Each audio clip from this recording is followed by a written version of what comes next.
Nang maisip si Dong Qingshui, ang mga selosang eksena ng lalaki at babae dito ay wala ng dating interes para kay Lu Sheng. Binalewala niya si Lan Tianxi na nag-iinarte. Kalmado siyang lumakad patungo sa lugar ng testing. Magpapacertify ako. May pagmamataas sa mukha, nakakrus ang mga braso at taas noo. Walang ganang tiningnan ni Lan Tianxi si Lu Sheng. Ha, wala ka pang certification. Hindi pa kasama ang pagiging mas bata, mas gwapo, o mas maraming buhok kaysa sa kanya, marinig pa lang na hindi pa napatunayan ang kwalipikasyon. Iwinasiwas na ni Tianxi ang kamay patungo kay Lu Sheng. Tinaasan ng kilay, at tinanong ang babae sa tabi. Hong Yu, tutal, ang Scorpion Squad nyo ay isang A-level General Star Squad. Isang bagong recruit na kaka-rating lang sa Warzone. Hindi pa certified ang lakas. Paano siya nakapasok sa squad nyo? Akala mo ba ay malilito si Hong Yu? Nagkamali ka. Lumihis siya palampes sa lalaki. Tiningnan ito ng may pang-uuyam. Ano bang pakialam mo? Gusto ng matandang kalabaw na kumain ng batang damo, metaphor. Ano ngayon? Aba, hindi pala mabait at madaling asarin ang squad captain na ito. Ngumisi si Hong Yu ng may paghamak. Ikaw, nanliligaw sa akin. Hindi ba matandang kalabaw na kumakain ng batang damo yun? Halos 80 ka na ngayong taon. Ang numerong 80 ay parang isang malaking bato na bumagsak diretso sa ulo ni Tianxi. Kahit hindi kasing laki ng agwat ng edad ni Lu Sheng at Hong Yu. Alam naman ng lahat na nililigawan niya ang babae. Ngayon, diretsahan pang tinanggihan ng ganito. Sobrang sakit. Ang mga miyembro niya ay mukhang sanay na sa pagsusungit ni Tianxi kapag nababanggit ang edad niya. Bawat isa ay humawak ng mahigpit sa kanilang captain. Nagpupumiglas siya. Gustong lumaban. Ngunit hindi nakikinig si Hong Yu. Diretsahan niyang sinabi ito para matapos na. Pwede ba? Tumigil ka na sa kakadada. Magseryoso ka at panoorin mo ang test ni Lu Sheng. Wala pa siyang 20 anyos. Mamaya, mapapahiya ka rin. Siyempre, hindi naintindihan ni Lan Tianxi ang ibig sabihin ni Hong Yu. Isang binatang walang certification. Okay lang. Pero paanong magkakaroon siya ng kakayahang ipahiya ako? Kumunat ang noo niya at nagtanong. Anong ibig mong sabihin? Tutal, ako ang top 10 expert sa lahat ng level 7 General Stars sa buong Warzone number 9. Pagdating sa usapang iyon, napakaraming nagawang kabayanihan si Lan Tianxi na may kukwento. Sa edad niyang iyon, halos 70 taon na siyang lumalaban sa iba't ibang uri ng exotic beasts. Hindi na mabilang kung ilang beses siyang nasa bingit ng kamatayan. Naisip ni Lan Tianxi. Ang bilang ng mga halimaw na napatay ko. Sapat nang tumabon sa bilang ng mga araw na nabuhay ang batang iyon. Minamaliit niya ito. Napakabata pa niya. Anong antas kaya ng martial arts ang mararating niya? Dinagdagan pa ng mga miyembro sa likod na sumisigaw ng suporta. Lalong lumakas ang loob ni Tianxi na ipagyabang ang sarili. Itinuro niya ang sarili at sumigaw ng may pagkadismaya. Ano ngayon kung halos 80 na ako? Nasa kasagsagan pa rin ako ng lakas. Hindi magtatagal. Mababasag ko na ang Heaven and Earth Twin Bridges. Hindi niya sana ito sasabihin. Pero napilitan siya. Ang imahe niya na magiging isang Grandmaster. Nakasakay sa ulap, kagalang-galang sa kanyang martial arts attire. Ay malinaw na lumitaw sa isip ni Lan Tianxi. Puno ng sigla. Tiyak, bago ako mag 150. Baka maabot ko na ang rurok ng Grandmaster. Pagkatapos ay itinuro niya ang lalaking naghahandang sumuntok sa pader na sumusukat ng combat power doon. Ano naman ang meron sa batang yan? Direktang pag-atake. Minamaliit niya ito. Bukod sa itsura, saang aspeto siya makakapantay sa akin? Sa madaling salita, hinihintay ni Lan Tianxi na mapahiya ang mga batang puro itsura lang pero walang laman ng utak maliban sa six-pack abs at mukhang nang-aakit ng mga babae. Ang batang iyon ay walang kwenta. Ang imahe ni Lu Sheng sa isip ng tiyong ito ay parang isang lalaking bayaran na may itsura pero walang reputasyon. Magaling lang mambola. May abs din naman ako. Kaya, saang aspeto siya makakapantay sa akin? Sa pangkalahatan, idineklara ni Tianxi na wala pa sa edad, TUIT ng slang for minor, underage, si Lu Sheng agad-agad. Nakalimutan na yata niya ang katotohanang 19 pa lang ito habang siya ay 80 na. Habang nagsasalita, lalong nagiging masigasig. Gustong ipakita kay Hong Yu ang pagkakaiba ng lakas nila ng batang iyon. Dinagdagan pa ng mga miyembro na parang matagal ng fans. Naghihintay sa bawat salitang lalabas kay Tianxi para palakpakan ng husto. Lalong lumaki ang ulo niya. Tama, Captain Hongyu. Ang captain namin ay hindi masama. Siya ang top choice para maging partner. Mahirap hanapin. Tama, tama. Bawat isa ay may sinasabi. Pinupuri siya, na nagpasaya ng husto kay Lan Tianxi. Ngunit nagkunwari siyang hindi nagsasalita. Nakangiti ng nakatikom ang bibig. Sinusubukang pigilan ng tuwa, mukhang manyak. Hindi nakipagtalo si Hongyu. Hinayaan niya lang hanggang sa mainis na ang mga miyembro ng Red Jade Squad. Lintik, anong pinagsasabi niyong kalokohan? Lumingon ang grupo ng matatanda sa kanya.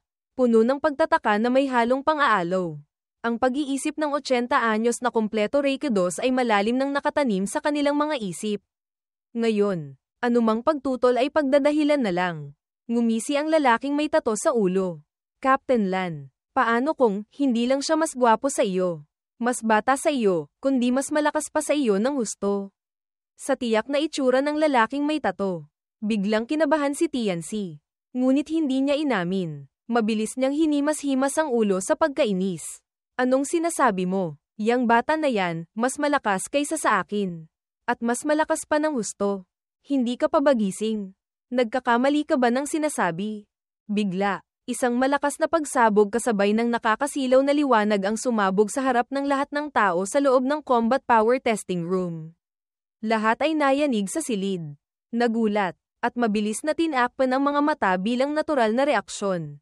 Pakiramdam ng lahat ay parang araw na bumagsak dito. Nang hamupa ang liwanag, sabay-sabay silang lumingon sa direksyong iyon.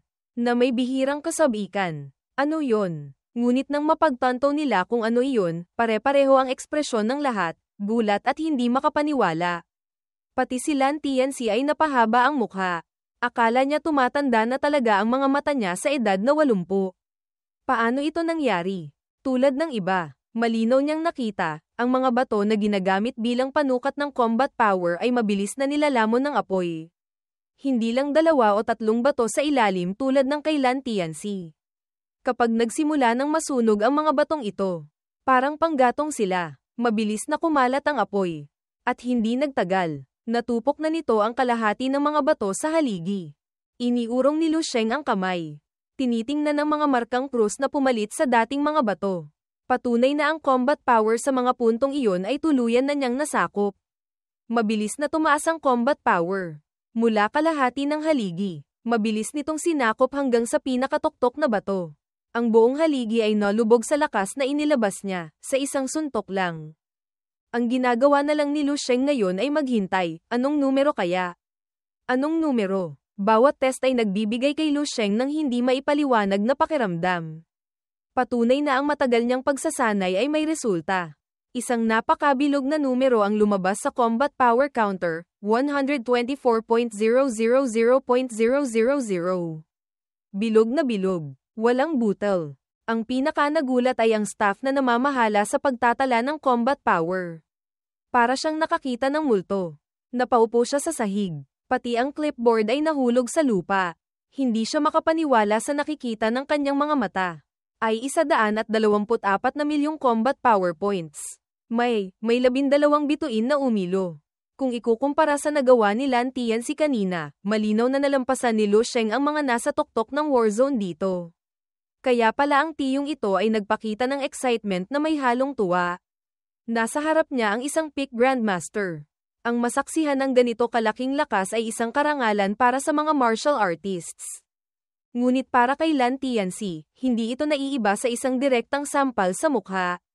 Peak grandmaster, nagkakamali ba ako? Ang maging grandmaster sa edad na 150 ay parang panaginip na para sa kanya, tapos ang batang nasa harap niya ngayon ay isa ng peak grandmaster. Nagbibiro ba siya? 1 minuto bago, sa ikalawang palapag ng 5-star center, Mission Hall. Napakaraming tao ang naglalakad. Walang tigil ang ingay. Maraming miyembro ng squad ang pumupunta rito para kumuha ng bagong misyon. At para na rin makichismis. Isang martial artist na medyo balingkinitan ang nagtanong sa katabing matangkad na lalaki. Captain, yung misyon na tumulong sa pagtatayo ulit ng defense line dati, yung tungkol sa paglilinis ng exotic beasts ng taong iyon, hindi ko alam kung bakit biglang nakansela. Sumagot agad ang lalaki. Mukhang, hindi nasira ang defense line na iyon. Biglang hindi na kailangan linisin. Hindi malinaw. Hindi rin nagpaliwanag. Hayaan mo na. Kung wala, edi wala. Marami namang bagong misyon na galing sa bagong Tomb Rift. Pumili ka na lang ulit ng iba para kunin. Mahinang sumagot ang lalaking may lilang buhok at pink na ribbon. Sige, pagkatapos ay tumingin sa mission board para pumili. Ngunit hindi pa niya nababasa ang mga letra. Nanlabo na ang paningin niya. Ang lupa sa ilalim ng kanilang mga paa ay umuga. Sunod-sunod na malalakas na ugong ang narinig, na nagpadama sa lahat ng matinding pagyanig. Pati ang announcement board na mahigpit na nakakabit sa lupa ay umuga hanggang sa halos mamatay ang screen. Sandali bago nakabawi ng ulirat ang mga martial artists at nakaupo. Mabilis na natapos ang pagyanig. Ngunit lahat ay may iisang tanong, bakit lumilindol sa military headquarters? Ang matipunong captain kanina ay mabilis na natukoy ang pinagmulan ng pagyanig, galing sa ibaba. Ang ganitong bagay, parang nangyari na dati. Ang mga martial artists dito ay nakabangon na rin at nag-ingay. Oo nga, dati, nung dumating si Grand General Chen Hengxing para magpa-test ng combat power. Umuga rin ang second floor ng ganito. Halos ganito rin ang pagyanig noon. Agad may sumang-ayon sa grupo. Nandito rin ako noon. Nagkwento ang captain kanina, dahil nasa ibaba ang combat power testing room. Yung synthetic crystal column sa loob ay konektado sa pangunahing poste ng buong gusali. Basta't sapat ang lakas ng suntok, kayang tumagos sa katawan ng gusali at magdulot ng pagyanig. Bago pa sila makapagsabi ng, wow, may nakagawa ng pagyanig na kasing lakas ni Grand General Chen Hengxing noon. Nagkaroon na ng hindi inaasahang pagbabago sa General Star Rankings ng Warzone No. 9 na nagpamangha sa lahat. Isang napakabagong pangalan ang lumitaw mismo sa tuktok ng listahan. Lu Sheng. Combat Power, 12.5 stars. Contribution points, 0. Hindi pa natali. Overall ranking, #1. Total board ranking, #8. Dahil sa paglitaw ng bagong pangalang ito, si Chen Hengxing, na sikat at kababanggit lang nila, ay bumaba na sa pwesto. May 9th star combat power. 1.329.867 contribution points. #2 overall ranking. At #12 total board ranking. Ang pangalang Chen Hengxing ay naging simbolo na ng Warzone No. 9 sa loob ng maraming taon. Biglang lumitaw ang kakaibang pangalang Lu Sheng at inagaw ang spotlight. Kaya paulit-ulit itong binasa ng mga tao. At saka, ang lakas niya ay halos 1.5 beses pa ng sa kanya. Ngunit, wala pa siyang contribution points, malinaw na isang taong walang nakakakilala kung saan galing. Lahat ay nag-ingay. Ang pangalang ito, hindi ko pa naririnig dati. Hula ng captain na may makapal na labi. Hindi kaya, ang bagong pinuno ng Warzone No. 9, ito ang unang test niya. Ang buong mission hall ay napuno ng pagkalito. Hindi nalalayo sa kanya. Lintik, nagparachute ba siya o ano? Bakit diretso agad sa unang pwesto? Saan galing itong si Lu Sheng? Bakit hindi ko pa siya naririnig dati? Kasama roon ang hindi makapaniwalang paghanga. Diyos ko po. 12.5 gitling STAR combat power, mga 100 million pataas yun. TSK. Yung numero ko, hindi man lang umabot sa butol niya. Kailangan bang maging ganito ka-oa? Bukod sa mga nakaramdam ng pagkatalo, may ilan sa grupo na sobrang na-excite. Isang tiyong malaki ang tiyan at may buhok na parang puno ng nyog sa labas ng bahay ang nagkuyom ng kamao at sumigaw sa tuwa. Ang Warzone No. 9 natin. Mayroon na namang isang peak Grandmaster. Kahit wala pang contribution points. Pang-8 na agad siya sa total board. Kung bibigyan ng oras, ang ating Eastern Sector ay tiyak na magkakaroon ng isa pang haligi. Agad may idinagdag na komento ang isang commander. Hindi lang yan. Ang pagiging haligi ay question lang ng oras. Mayroon bang 7 haligi, 7 pillars? Metaphor for top figures, sa Eastern Sector na may 12.5 gitling STAR combat power.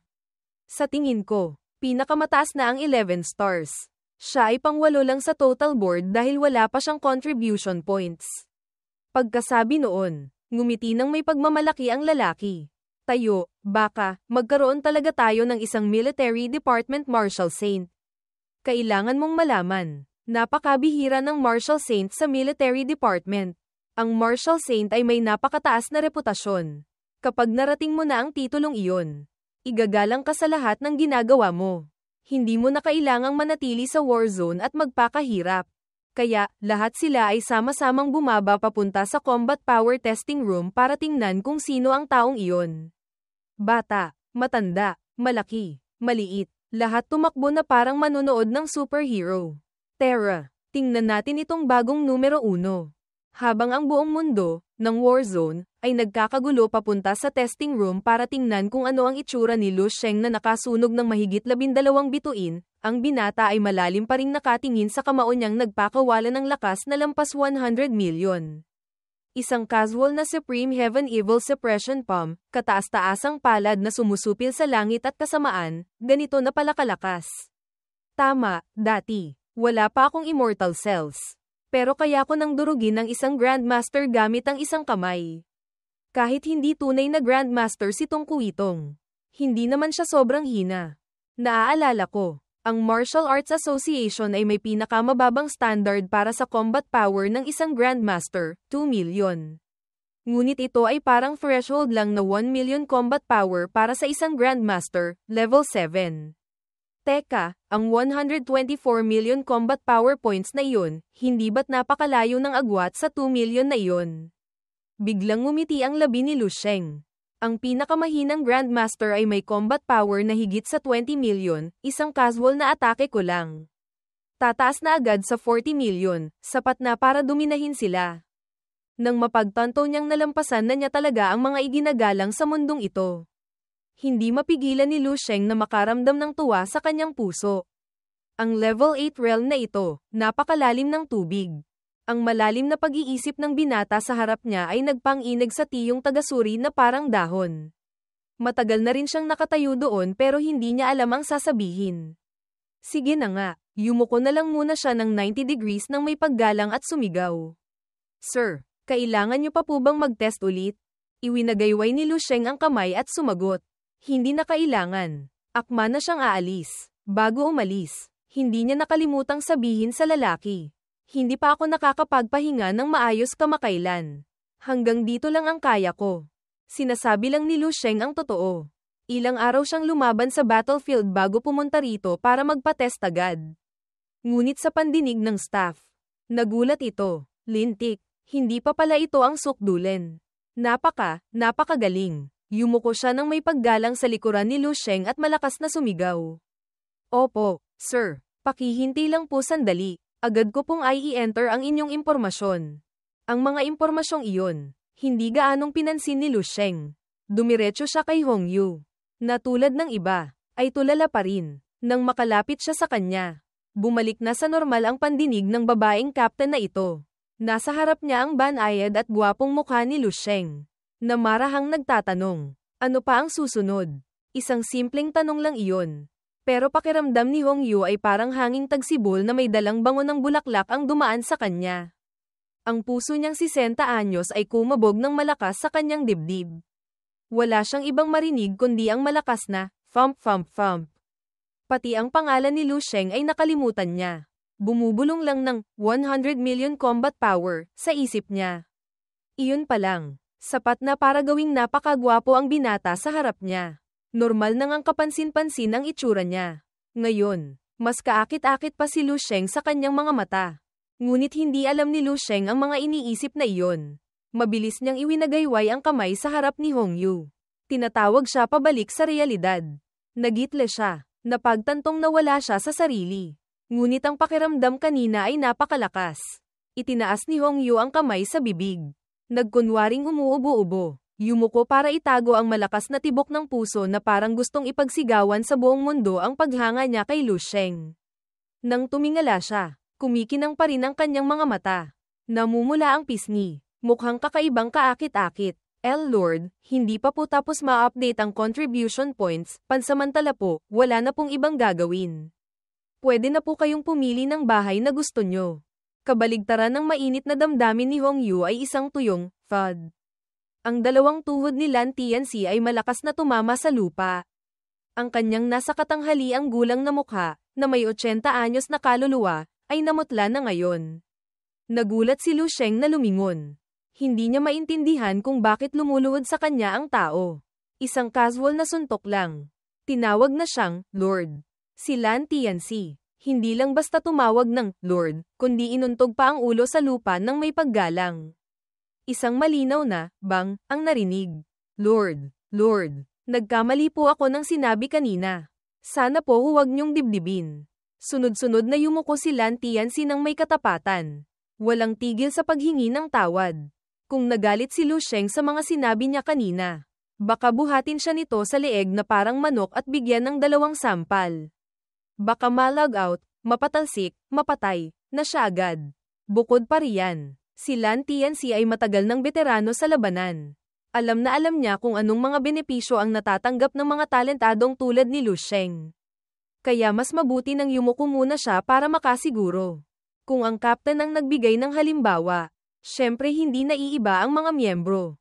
Lumuhad sila sa paanan ni Lu Sheng. Taimtim na tumatawag, Lord, ang captain po namin. Hindi po masyadong maganda ang takbo ng isip. Madalas pong kung ano-ano ang sinasabi. Opo, ang taong tulad ng captain namin. Napakalakas pero hindi maganda ang takbo ng isip. Mahirap pong makahanap ng katulad sa buong Warzone number 9. Bawat isa ay may sinasabi. Sa kabuuan, takot na takot sila. Ngunit gusto pa ring protektahan si Lan Tianxi. Paulit-ulit silang humihingi ng tawad. Sinasabing kung ano-ano ang kapintasan ng captain nila. Basta't huwag lang siyang pagbuntunan ng galit. Ngunit hindi nila inaasahan. Si Lu Sheng pala ay napakadaling kausap. Mahirap paniwalaan. Nang makita niya silang ganoon, hindi na siya nagtanong pa. Ngumiti lang siya ng simple. Sige na, sa susunod, mag-ingat na lang. Nakita ito ni Hong Yu pero hindi na nagsalita. Pinaalalahanan na niya kanina. Sino bang nagsabing huwag maniwala? Si Lan Tianxi ngayon ay mas masunurin pa kaysa aso. Yumuyuko hanggang sa umusok na. Tumutulo ang luha at sipon na parang mga bula. Nakatiklop ang mga kamay sa harap ni Lu Sheng na parang nagdarasal sa maawang si Buddha. Opo, salamat po sa kabutihan ng Lord. Sa puso ni Lan Tianxi. Dumadaing siya, may susunod pa. Kung kamuhian ako ng isang taong ganito kalakas, siguradong sa kulungan ng manok ang bagsak ko. Bukod sa pagiging talunan kay Lu Sheng ng husto, hindi na iniisip ni Tianxi ngayon na mawawala si Hong Yu sa kamay ng Grandmaster na ito. Kundi iniisip niya kung gaano kaswerte ang babae. Ang makakapit sa hita ng ganitong klaseng tao. Gaganda ang buhay. Umiyak si Lan Tianxi sa kanyang puso ng kaunti, langit. Galit ako. Bigla, ang pinto ng testing room ay malakas na binuksan ng lalaking may blondeng buhok kanina. Nagmamadali, kasama ang maraming tao mula sa mission hall. Pagkasilap pa lang niya, sumigaw na siya ng malakas. Lu Sheng Lord. Sino si Lu Sheng Grandmaster? Lahat ng tao sa loob ng silid, kasama si Lu Sheng, ay lumingon. Ngunit hindi niya alam na ang pangalan niya ay nasa rankings na sa ibaba. Hindi niya talaga alam kung bakit siya hinahanap ng mga tao. Matapos ang atake na yumanig sa lahat, ang lupa ay naging puro alikabok na lang. Si Gu Zuan, hawak pa rin ng mahigpit ang kanyang espada. Ang aura ng isang Grandmaster ay nandoon pa rin kahit isa na lang siyang Jiangshi, uri ng undead zombie sa Chinese folklore. Hindi maintindihan kung bakit. Ang kanyang mga tuyong labi ay bahagyang nakaangat na parang ngumingiti. Kahit siya ang kakain lang ng malakas na atake. Hindi kalayuan. Sa likuran ni Gu Zuan, naroon si Lu Sheng. Nakataas pa rin ang kamao sa ere. May mga gallows siya matapos magpakawala ng suntok na naglalaman ng lahat ng kanyang lakas. Ngunit nakatayo pa rin siya ng matatag. Maya-maya, dahan-dahan siyang tumalikod, na parang nakikipag-usap sa isang taong buhay pa. Napakagaling mo. Hindi ko papayagan na may mas magaling pa sa akin na umiral sa mundong ito. Kaya, magpahinga ka na. Ang kanyang walang kamatayang diwa, yumuko si Lu Sheng nang may paggalang sa likuran ni Gu Zuan habang ang katawan nitong naagnas ay unti-unting tinatangay ng hangin. Natalo niya ang Grandmaster Sword Saint ng Zuan Yuan Sword Sect. Ang natitirang martial will sa loob ng Grandmaster na ito, na parang alam na ipinapasa niya ang kanyang lakas sa susunod na henerasyon, ay unti-unting naglaho sa hangin. Kahit nanalo, ang laban kanina ay lubhang umubos ng lakas ni Lu Sheng. Ang kanyang mga mata ay antok na antok. Gustong-gusto ng pumikit. Nahihilo siya ng husto. Ilang hakbang lang na page wang gewang.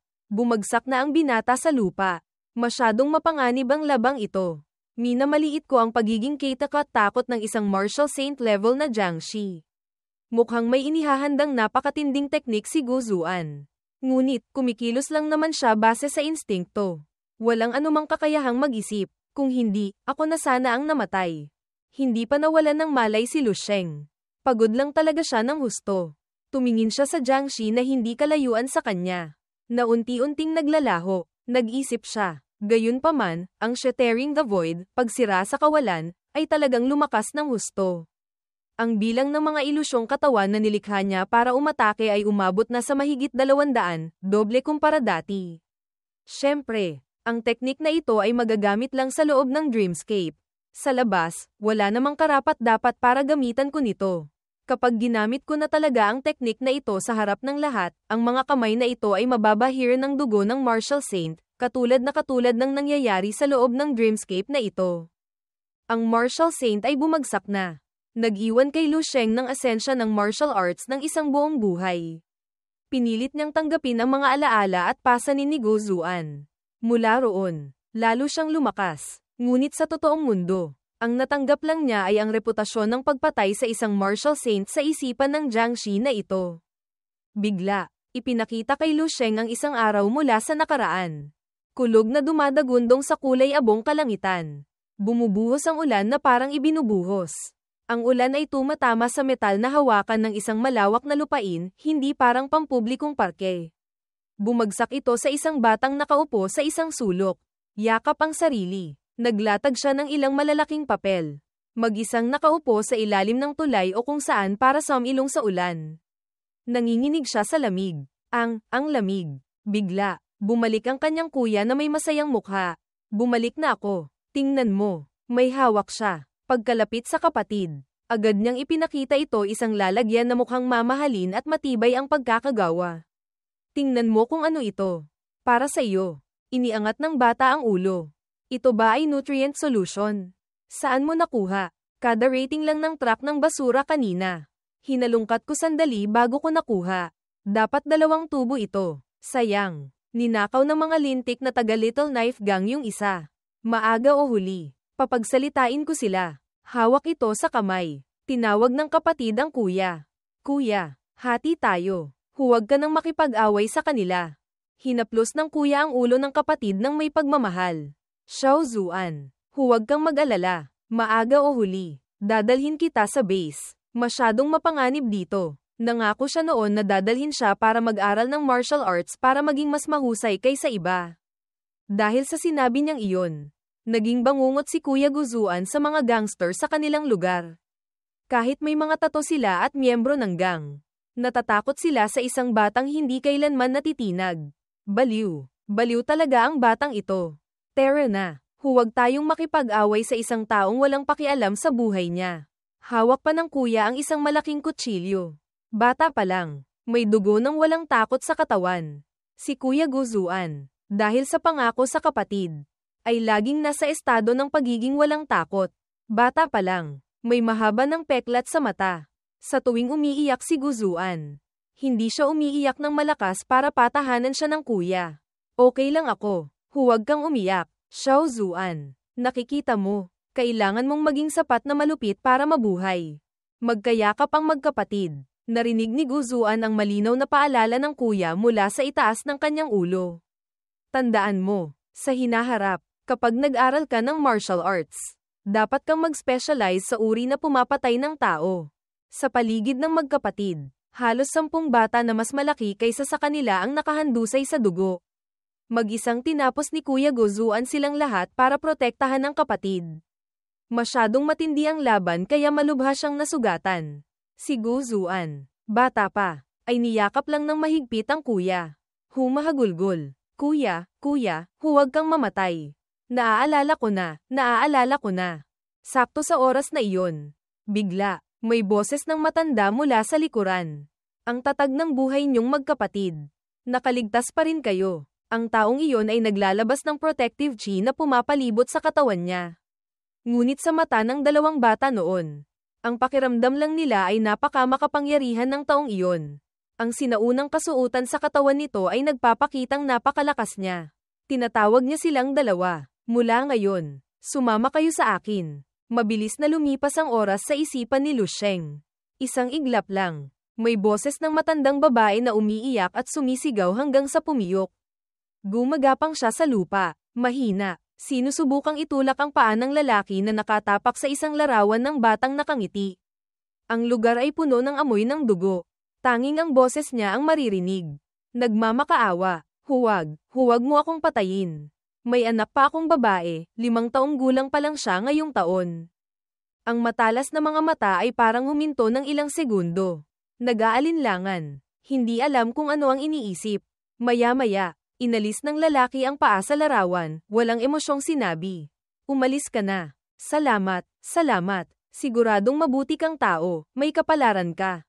Nang buksan niya ang pinto, ang kuya ay nakatayo na pala sa labas. Naninigarilyo. Maikli lang siyang tinanong ni Guzuan. Nalinis mo na ba lahat? Isinara ni Guzuan ang pinto sa likuran niya. Mahina lang. Pinatay ng kuya ang sigarilyong nasa kamay niya.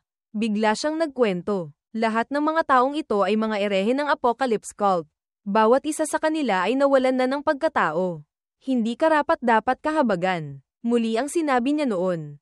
Kung hindi mo papatayin ang iba, papatayin ka nila. Hinayla niya si Guzuan palapit sa kanya. Ang peklat sa mata mula noon ay nagpamukha sa kanyang mas mabangis. Paulit-ulit lang niyang sinasabi ang isang bagay sa paglipas ng maraming taon. Kahit sa pag-aaral ng martial arts o sa pagiging tao, kailangan mong maging malupit. Naiintindihan mo ba, Xiao Zuan? Masunurin din siyang sumagot. Naiintindihan ko po, kuya. Lumipas pa ang ilang panahon. Sa alaala ni Guzuan, may tumatawag sa kanya ng natataranta. Guzuan. Hawak ng taong iyon ang isang larawan ng lalaking may peklat. Nakanganga. Pinatay sa isang masakit na paraan. Malapit doon, may ilan pang larawan ng mga kaugnay na tao na dinala sa gang noon. Sa malawak na silid, si Guzuan ay nagpupunas ng kanyang kutsilyo nang biglang makarinig ng nakakagulat na balita. Ang kuya mo, siya, patay na. Ang Apocalypse Cult ang naghiganti. Hinarang ng kuya mo sila habang pinapatay niya ang 13 level 6 experts. Ang boses ng kanyang master ay tumama sa tainga ni Guzuan na parang kulog. Sinabi ko na sa iyo dati. Ang mga taga-Apocalypse Cult ay hindi na maituturing na tao. Sila ang pinakamalaking kanser na nagtatago sa sangkatauhan. Anumang sabihin nila, hindi pwedeng paniwalaan. Iyon pala ang lintik na nagmakaawa kay Guzuan na may anak pa siyang 5 taong gulang, ang nag-iisang pinakawalan ng buhay noong araw na iyon. Isa pala siyang demonyong nagbabalat kayong tao. Masakit para kay Guzuan. Hindi makapaniwala na siya mismo ang hindi direktang pumatay sa kanyang kuya. Lumipas pa ang ilang taon. Isang elder ang tumawag kay Guzuan, na noon ay nakasuot na ng pulang armor. Guzuan, sabi ni Lord Duan. Ang iyong killing intent ngayon ay masyadong malakas. Masyadong mabigat ang amoy ng dugo. Ang maipapasa ko lang sa iyo muna ay ang Will Prayer Saber Technique, teknik ng saber na panalangin ng gulong. Ang scroll sa kamay niya ay ang Will Prayer Saber Technique. Sa kanyang talento, ang pag-aaral nito ng mag-isa ay hindi mahirap para kay Guzuan. Mahigpit niyang hinawakan ang scroll. Lumipas pa ang ilang taon sa kanyang buhay. Hindi nagtagal. Nasa katanghaliang gulang na siya. Ngunit ang mga taon ng pagpatay sa isipan ni Guzuan ay laging may isang tanong na bumabagabag. Hindi lang sa kanya kundi pati sa iba. Guzuan, lumipas na ang 5 taon. Bakit ang iyong killing intent, imbes na mabawasan, ay lalo pang tumitindi? Ang killing intent ay umaapaw na kailangan siyang pigilan.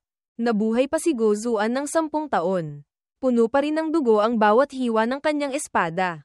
Dahil dito, ang pagpasa ng pamana ay unti-unting naantala. Habang tumatanda si Guzuan, lalong damadami ang kanyang killing intent hanggang sa naging sama ng loob, karma. Ang mga taong napatay niya ay sapat ng isabit sa isang buong puno. Ang dami ng panghihinayang sa buhay ay lalong nagpatindi sa pagpatay ni Guzuan. Hindi mo pa rin talaga kayang bitawan. Lumipas pa ang ilang taon. Nang ang buhok sa ulo ni Guzuan ay nagsimula ng magkaroon ng mga puti. Mag-isa siyang nakaupo sa isang kakahuyan ng kawayan. Nakatalikod sa dating kakilala na pumunta pa rin para sabihin ang iisang bagay. Guzuan, Sabi ni Lord, hindi ka na niya makikita sa buhay na ito. Mula ngayon, bahala ka na sa sarili mo. Ang lahat ng pagsisikap sa loob ng mahabang panahon, ngayong papalapit na sa dulo ng daan, ay hindi pa rin kinilala. Ang malungkot na likod ni Go Zuan ay hindi lumingon. Mahina lang siyang nagtanong sa taong nasa likod, na parang wala lang, at parang bumubulong sa sarili. Naligaw ba ako ng landas? Ang alam ko lang ay pumatay ng tao, naligaw na ba ako? Nagmulat siya ng mata, puno ng pag-aalala at pagkadismaya ang puso ni Go Zuan. Sumiklab ang protective chi sa kanyang katawan. Nagpakaluskos sa mga dahon. Ang pagsisisi at pagtatanong sa sarili ay napakalinaw. Naligaw kung naligaw. Ang martial arts ay kasanayan sa pagpatay. Siya ang nagturo sa akin yan. Sakto sa sandaling iyon, nagmulat ng mata si Lu Sheng. Nagising na. Umupo siya. Hinimas-himas ang masakit na ulo matapos tanggapin ang alaala ng buong buhay ni Go Zuan. Array. Talagang purong killing intent iyon. Sa mga alaala na natanggap niya, halos lahat ay tungkol sa pagsasanay. Pakikipaglaban. Pagsasanay. Pakikipaglaban, at halos lahat ng eksena ng pakikipaglaban ay patayan. Isang patayan na puro at malamig. Buong buhay ni Go Zuan. Iyon lang ang inulit-ulit niya sa paglipas ng maraming taon. Kaya pala ang killing intent na damaykit sa katawan niya ay kasing dami ng isang taong galing sa impyerno. Niyakap niya ang sarili. Dahan-daang umalis si Lu Sheng sa lugar na ito. Akala ko noon, ang 9 na araw kong pagbabantay sa front lines. Ang naipon kong killing intent ay nakakatakot na. Ngunit kumpara kay Go Zuan, talagang parang butil lang ako ng buhangin sa disyerto. Ang taong ito, si Go Zuan, ay talagang napaka-extreme. Talagang ginamit niya ang pagpatay para sa Dao. Tinahak ang killing Dao, landas ng pagpatay, na napakabihira sa martial arts.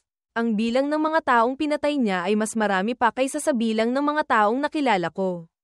Ang exotic beasts naman, napakarami na kailangang bilangin sa daang milyon. Ang buhay sa kanyang mga mata ay parang damo lang.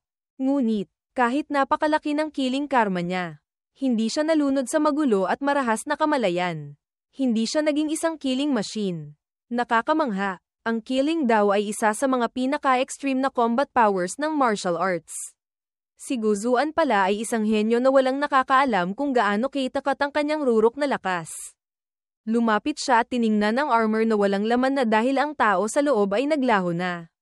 Naintindihan ni Lu Sheng, ang laban kanina, baka hindi pa umabot sa 1,000 bahagi ng kanyang tunay na lakas. Ganoon pala kalaki ang agwat sa pagitan ko at ng isang martial saint.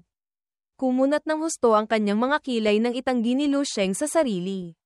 Hindi, si Go Zuan ay hindi na isang level 9 martial saint. Baka kahit ang isang ordinaryong level 10 martial saint ay mahihirapang makaligtas sa kanyang espada. Buti na lang hindi niya ginamit ang mga killing moves na iyon. Biglang itinaas niya ang kamay at hinawakan ang sariling mukha. Naramdaman ni Lu Sheng na kakaiba. Lintik. Pagkatapos kong maabsorb ang alaala, parang naging kasing lamig na rin ng kanya ang ekspresyon ng mukha ko. Parang sa pelikula lang dati. 10 taon akong pumatay ng isda sa seafood section ng supermarket, ang puso ko ay kasing lamig na ng kutsilyo ko. Pagkatapos ng biyaheng ito, baka kailangan kong manood ng 100 episodes ng matamis na romance drama para gumaling. Malinaw naman na may sarili siyang matamis na love story pero gusto pa ring manood ng pelikula. Ang taong ito ay isang tipikal na tanga. Hindi niya alam kung gaano karaming effort ang kailangan ni Dong Qingshui dito. Lumapit siya at may kinalkal sa loob ng pulang armor. Hindi nagtagal, masayang sumigaw si Lu Sheng. Nahanap ko na. Tuwang-tuwa ang mukha niya nang ilabas niya ang isang maliit na bagay na parang plastik na kutsilyo para sa birthday cake. Ngunit hindi ito isang ordinaryong bagay, ito ang Martial Dao Core, puso ng Martial Dao, ni Go Zuan. At ang bagay na ito, mukha nga talagang maliit na kutsilyo. Nagtataka si Lu Sheng. Parang, basag na piraso ng isang matulis na saber. Bigla, ang bagay na iyon ay kumislap ng nakakasilaw na liwanag. Kumalat sa 4 na sulok. 8 direksyon. Mukha na itong isang naglalagablab na apoy na sinindihan ng isang tao. Na nagbibigay liwanag sa kung ano ang kumikislap sa ilalim ng mga mata ni Lu Sheng. Ito ay heavenly will like a saber. My will is like a saber. Human life is like grass.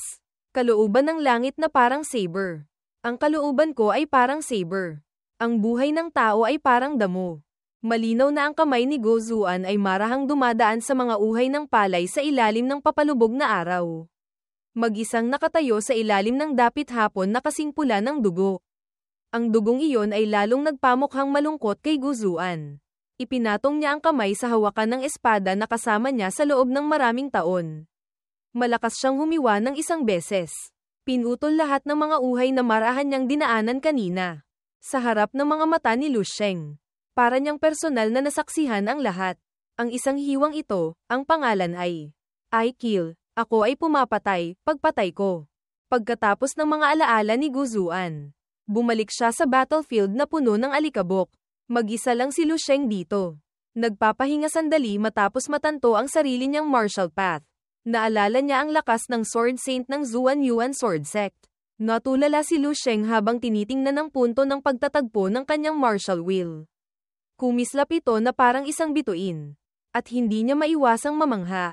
Nalikha na. Ang bagay sa harap ni Lu Sheng ay umikot ng malakas. Na parang isang sinaunang formation array. Ito ang pangalawa kong Dharma Idol Totem, imahe ng batas na totem. Bulalas niya sa gulat. Kung ikukumpara sa Divine Whale Riding the Waves, banal na balyenang sumasakay sa alon, dati. Ang Blood Saber Totem, totem ng dugong saber, na ito ay mas malinaw. Mas malalim. At mas malakas. Tama lang naman. Parehong level 9 Martial Saint. Ngunit ang killing daw ni Gozuan ay mas malakas kaysa kay Zulfuhai ng sekta ng TikVN. Mula rito, nag-isip si Lu Sheng at napagtanto. Ang pagtaas ng combat power ko, mahirap pa ring tansyahin. Dati, ang pinakamalakas niyang malamig na sandata ay ang Four Realm Spear Technique, teknik ng sibat ng apat na lupain, ng East Prison / Spear, sibat na hiwa ng yelong bilangguan. Agad na ipinatawag ni Lu Sheng ang kanyang sibat sa pamamagitan ng pagkondense nito. Na para bang hawak niya talaga ito sa loob ng Dreamscape. Ngunit, nagbago na ang anyo ng sibat kasabay ng may-ari nito. Ngayon, kasing pula ito ng bagong hango sa apoy. Tiningnan ni Lu Sheng ang matulis na dulo nito at bahagyang ngumiti. Mula ngayon, ang hari ng malamig na sandata ay kailangan ng magpalit ng may-ari. Ngunit kung anong sandata ang angkop, kailangan ng kaunting oras at pagsisikap para mapag-isipan. Itinaas ni Lu Sheng ang espada sa harap niya. Nakatutok ang mga mata habang hinahati nito ang espasyo sa harap. Kung gayon, simulan na natin. Mabilis siyang sumugod paabante. Mukhang simple lang. Ngunit ang espasyo sa paligid ay nagkapira-piraso na pala. Daan-daang pula at dilaw na hiwa ang makikita. Paalang at patayo sa paligid. Nang huminto si Lu Sheng, itinutok niya pababa ang dulo ng sandata. Pakiramdam niya ay malapit nang mabasag ang paligid dahil hindi nito makayanan ng matinding puwersa mula sa kanyang kamay. Hindi ito ilusyon. Nagulat at natuwa si Lu Sheng habang tinitingnan ang maningning na bagay sa kanyang kamay. Kaya ko na palang humiwa ng espasyo. Sa likuran, mayroon pang tunay na mga crack-crack na tunog. Pinawala ni Lu Sheng ang espada. Tuwang-tuwa nang mapagtanto, ang killing intent na pinanday ni Gozuan ang pinakamalakas niyang sandata. Kung gayon, mukhang nasayang lang ang 8 milyong contribution points na ginastos ko para i-upgrade ang Red Star Dragon Pattern Spear. Sana ipinagpalit ko na lang lahat sa exotic marrow o kung ano. Biglang kinamot ni Lu Sheng ang ulo. Nanghihinayang. Ngunit, nangyari na ang nangyari. Nakahanap na siya ng bagong kasiyahan. Ngayon, mas mabuting humanap ng isang saber. Ang aking perfect martial path ay bihasa sa lahat ng martial arts. Kung anong teknik ang malakas, iyon ang gagamitin ko. Wala akong mga alalahanin tulad ng ibang martial artists. Mukhang kailangan ko pa ring humanap ng mas maraming yaman. Mithril, mythic gold. Kinaumagahan, nakaupo sa malawak na bahay. Mag-isa si Lu Sheng sa malaking bilog na dining table. Tapos na siyang kumain ng almusal. Nagbabasa ng dyaryo ng militar. Hindi naiiba sa isang nasa katanghaliang gulang na tiyo. May isang nakakagulat na balita sa hot news section. SSS level military zone successfully suppressed outbreak. Northern region suspects new Tomb Rift appearance. Eastern Warzone number 9 successfully defends Tomb Rift assessed as S level. Akmang itataas na niya ang tasa ng tsaa nang biglang natigilan si Lu Sheng. Puno ng pagtataka. HMM. General Military Region Martial Arts Exercise. Inter-Regional Military Competition.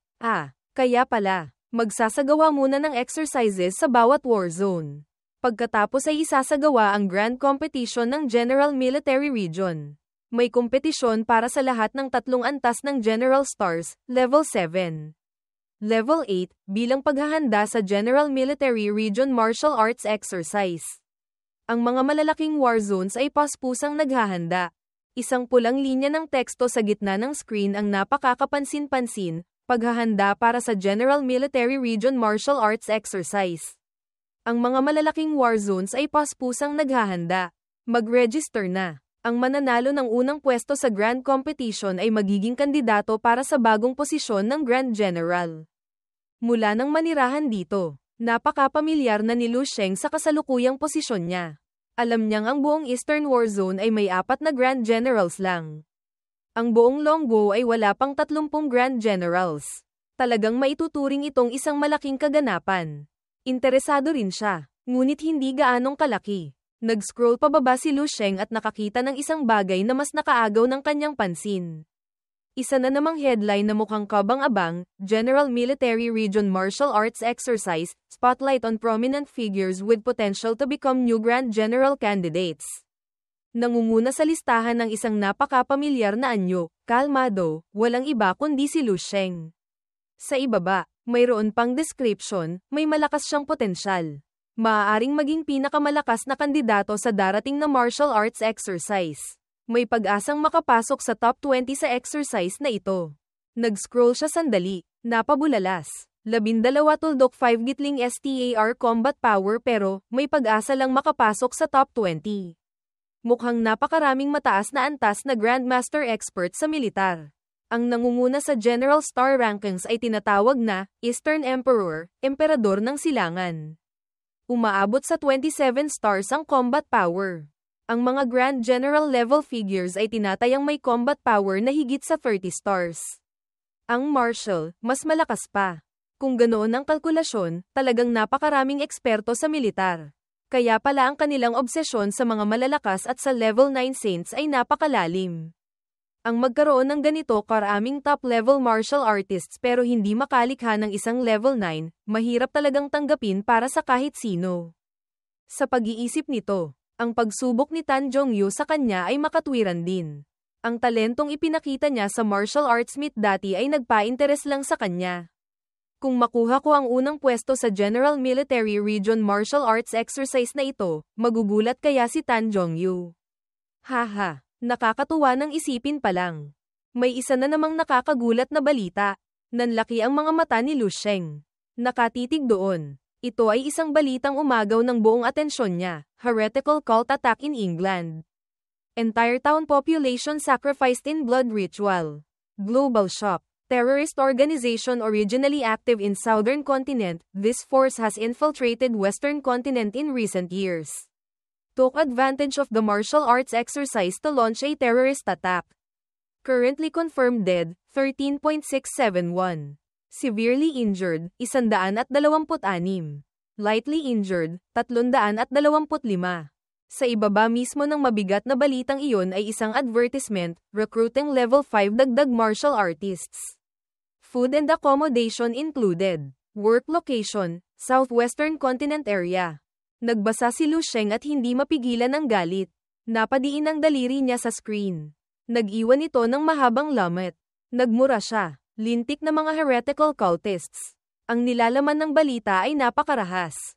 Na nagpakislap ng malinaw na pagkainis sa kanyang mga mata. Mahigit 1,000 buhay, ang mga lalaki. Pinatuyo lahat ng dugo, tapos ginamit ang balat ng mga babae para ibalot, para aipakin sa mga miyembro ng kulto. Habang lalo siyang nagbabasa, lalo siyang nagagalit. Dati, hindi gaanong pinapansin ni Lu Sheng ang bagay na ito. Ayon sa alaala ni Gu Zuan, ang mga heretical cults ay nakikipagsabuatan pa sa ibang mundo para makakuha ng malakas na kapangyarihan. Handang maging alipin ng mga exotic beast at guluhin ang loob ng sangkatauhan. Mukhang, ang mga insekto ay dapat durugin sa lalong madaling panahon. Itinabi niya ang electronic newspaper reader.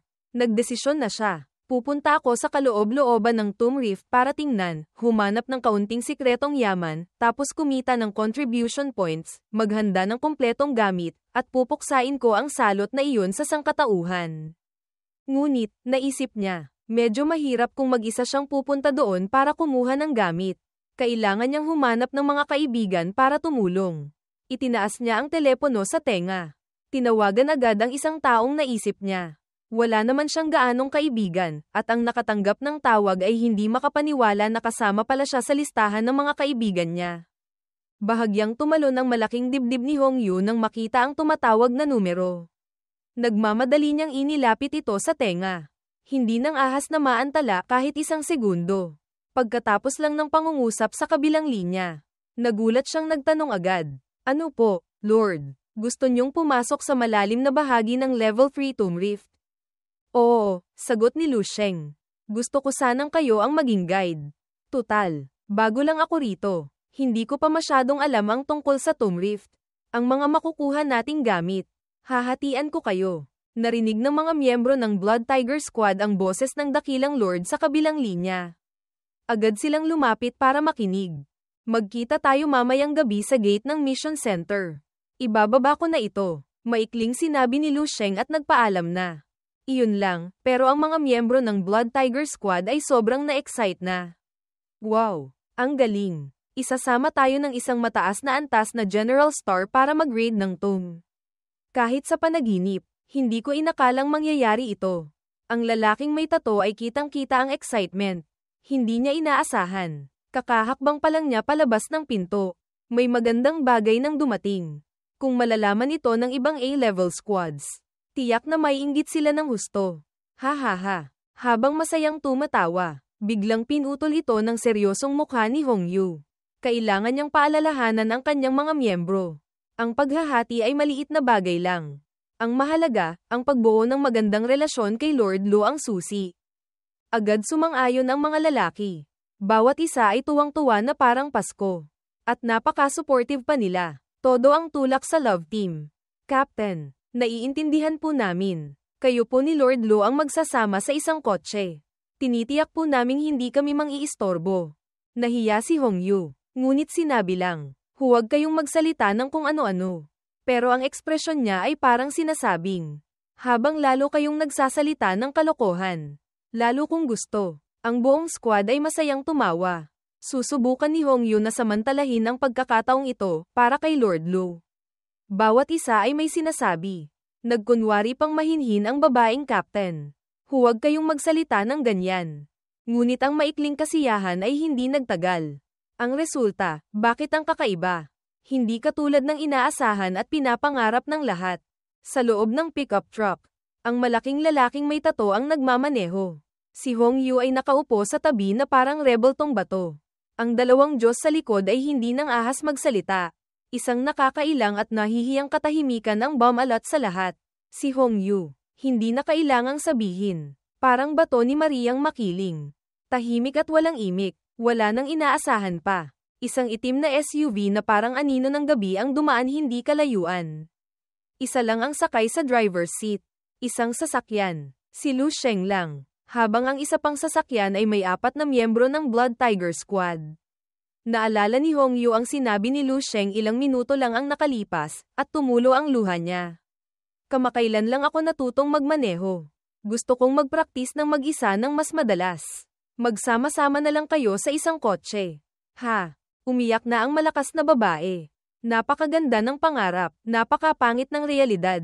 Akala niya sa wakas ay magkakaroon na siya ng pagkakataong mapalapit kay Lord Lu. Ngunit, malapit na sa lupa. Malayo sa langit, idiom for near death, hopeless, ang naramdaman niya. 3 oras makalipas, nang makarating ang dalawang sasakyan sa lugar. Madilim na ang gabi. Tiningnan ni Lu Sheng ang lugar. Puno ng kumpiyansa. At tinanong ang mga tao sa likod. Ito na ba ang lugar? Sumunod sila. Hindi nang ahas magsalita. Tanging si Hongyu lang ang mahinang sumagot. Opo, Lord. Lumakad siya paabante. Maingat na sinuri ang malalim na butas sa ilalim. Kasing dilim ng tinta. May isa pang mas maliit na butas doon. Na mukhang mas mapanganib pa. Mukhang iilan pa lang ang nakakarating sa lugar na ito. Simulan na natin. Mukhang mas seryoso na si Hongyu. Sinabi niya kay Lu Sheng nang may maingat na ekspresyon. Ang mga Tomb Rift ay nahahati sa maraming layers. Habang bumababa ka, lalong lumalakas ang mga exotic beast. Walang nakakaalam kung gaano karaming layers talaga ang nasa ilalim. Ngunit, kumpara sa mapanganib na exotic beasts, mas mapanganib ang abyss, kalalim-laliman. Hindi naintindihan ni Lu Sheng. Inulit ang sinabi niya, abyss. Tumango si Hongyu bilang kumpirmasyon.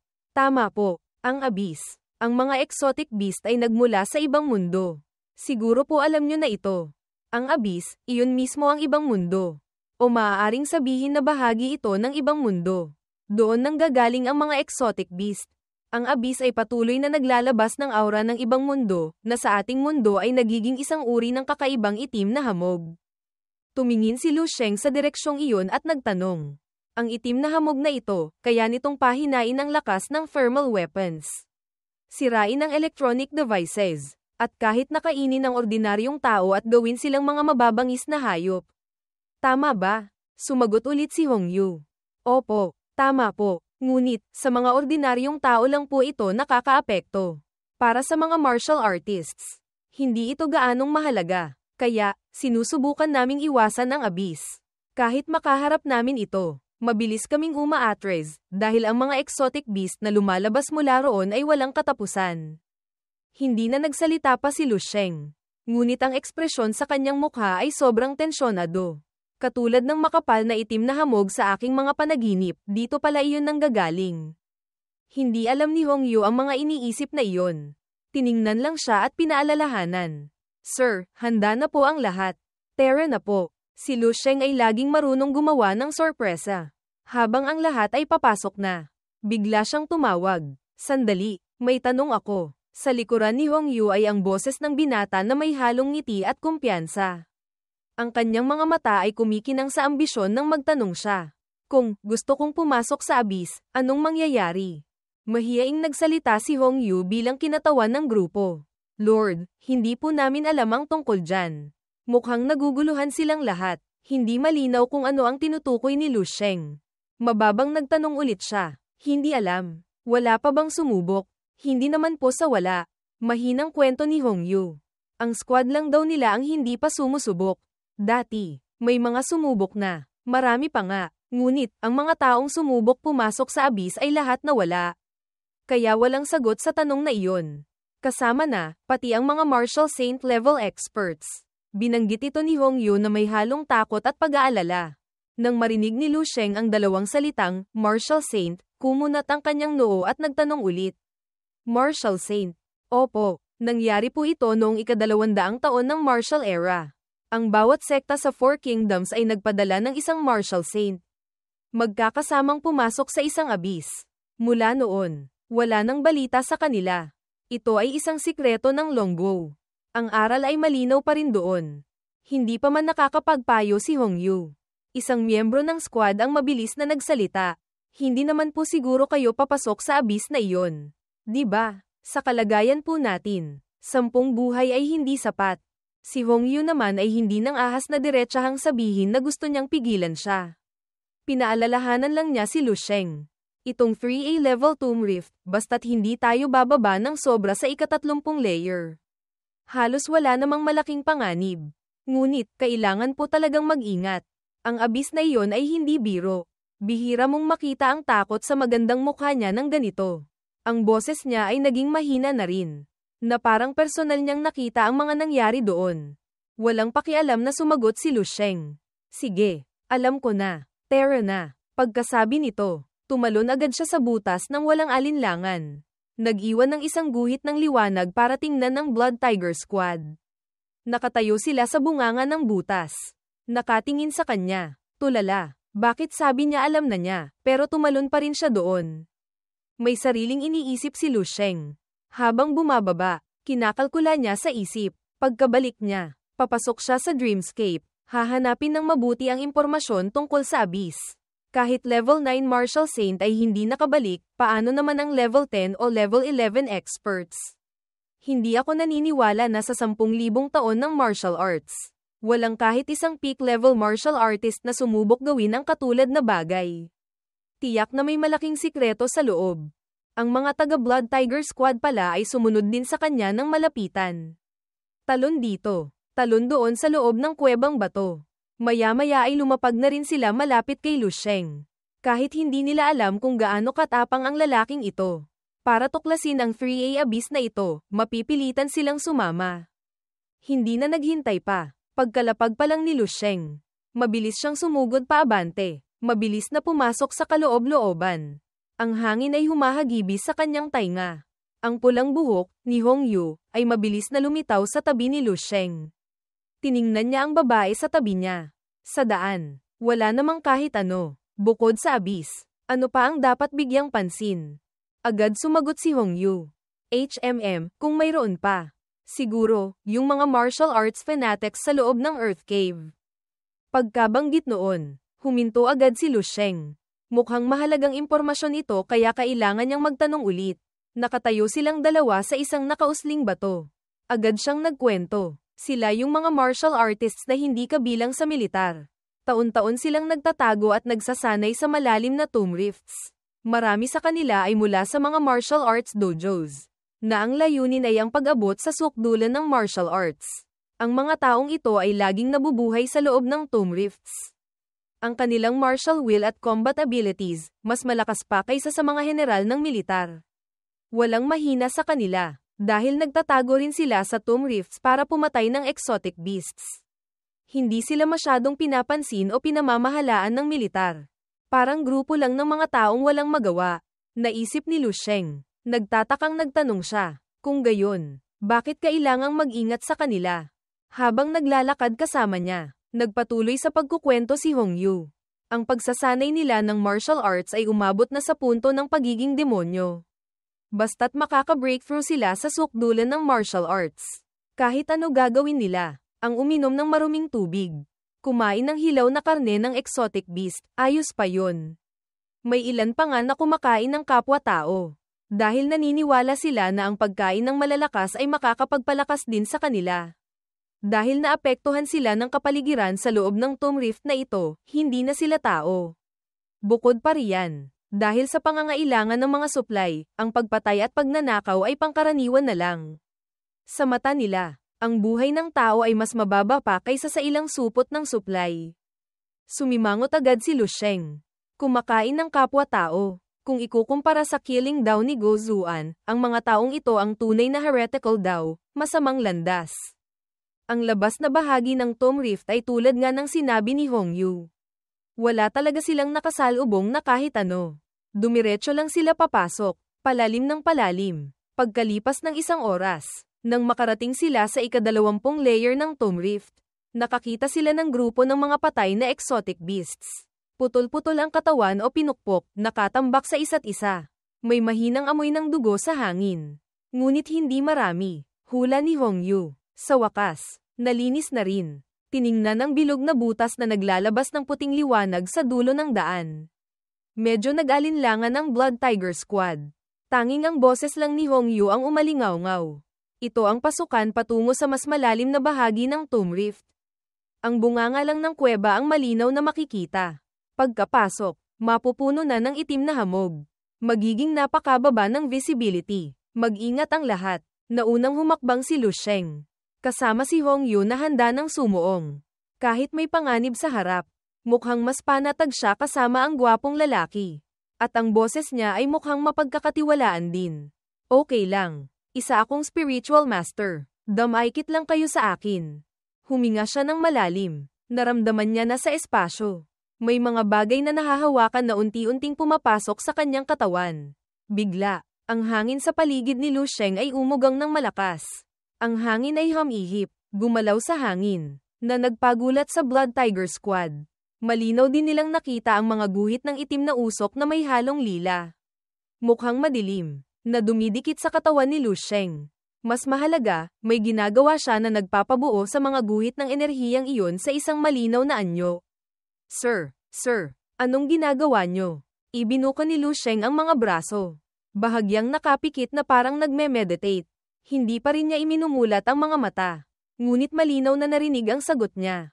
Simpleng pagsubok lang. Walang epekto. Kahit gaano karaming itim na hamog ang pumasok sa katawan, kapag dumampi ito sa aking stellar immortal physique, lahat sila ay mapupuksa ng husto.